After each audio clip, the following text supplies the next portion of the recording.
ગુજરાતમાં બે બેઠક પર પેટા ચૂંટણી યોજાવાની છે અને હવે કયા પક્ષમાંથી કોણ મેદાનમાં ઉતરવાનું છે તેનું ચિત્ર સ્પષ્ટ થઈ ગયું છે। કોણ છે ચૂંટણીના મેદાનમાં અને શું રાજકારણ ચાલી રહ્યું છે તેની વિગતે વાત કરીએ આ વિડીયોમાં। વૈષ્ણવજન તો તેને કહીએ જે પીડ પરાઈ જાનાને રે। નમસ્કાર, નવજીવન ન્યૂઝમાં આપનું સ્વાગત છે। હું છું જયંત દાફડા। ગુજરાતની વિસાવદર અને કડી વિધાનસભાની પેટા ચૂંટણી માટે 19 જૂને મતદાન થવાનું છે અને ચૂંટણીના મેદાનમાં કોણ ઉતર્યું છે તેનું ચિત્ર હવે સ્પષ્ટ થઈ ગયું છે।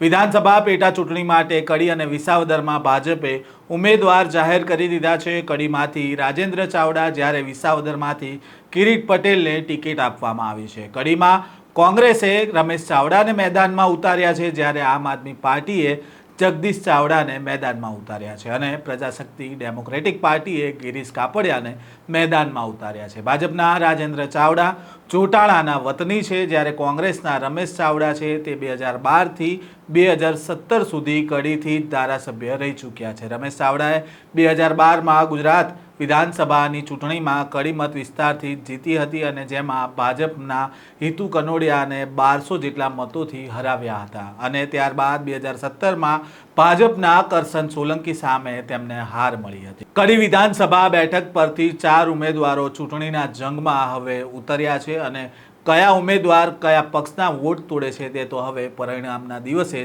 સ્પષ્ટ થઈ જશે। બીજી બાજુ વિસાવદરની વાત કરવામાં આવે તો ચૂંટણી જાહેર થઈ તે પહેલાં જ આમ આદમી પાર્ટીના ગોપાલ ઇટાલિયાને ઉમેદવાર જાહેર કરી દેવામાં આવ્યા હતા જેને લઈને કોંગ્રેસે નારાજગી વ્યક્ત કરી હતી ને ત્યારબાદ કોંગ્રેસ ગઠબંધન નહીં કરે અને પોતાના ઉમેદવાર બંને બેઠક ઉપર ઊભા રાખશે તેવી વાત કરી હતી। ગઈકાલે રાત્રે ભાજપે વિસાવદરથી કિરીટ પટેલનું નામ જાહેર કર્યું છે। તેવામાં આજે સવારે કોંગ્રેસે ભેસાણ કોંગ્રેસ તાલુકા પ્રમુખ નીતિન રાણપરિયાનું નામ જાહેર કરી દીધું છે। જો કે વિસાવદરમાં હવે કાંટાની ટક્કર થવાની હોવાનું માનવામાં આવી રહ્યું છે। તો બીજી બાજુ આજે ચૂંટણી ફોર્મ ભરવાનો છેલ્લો દિવસ હોવાથી ભાજપ અને કોંગ્રેસના ઉમેદવારો આજે બપોર પહેલાં ફોર્મ ભરવા માટે પહોંચે તેવી પૂરેપૂરી સંભાવના છે। ઉલ્લેખનીય છે કે વિસાવદરમાં કિરીટ પટેલ ઉમેદવારી ફોર્મ ભરવા જશે ત્યારે ગુજરાતના મુખ્યમંત્રી ભૂપેન્દ્ર પટેલ પણ તેમની સાથે રહેવાના હોવાની સૂત્રો તરફથી જાણકારી મળી રહી છે।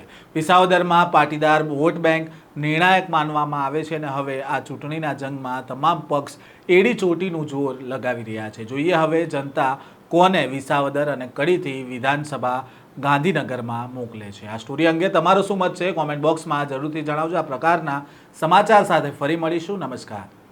વૈષ્ણવજન તો તેને કહીએ જે પીડ પરાઈ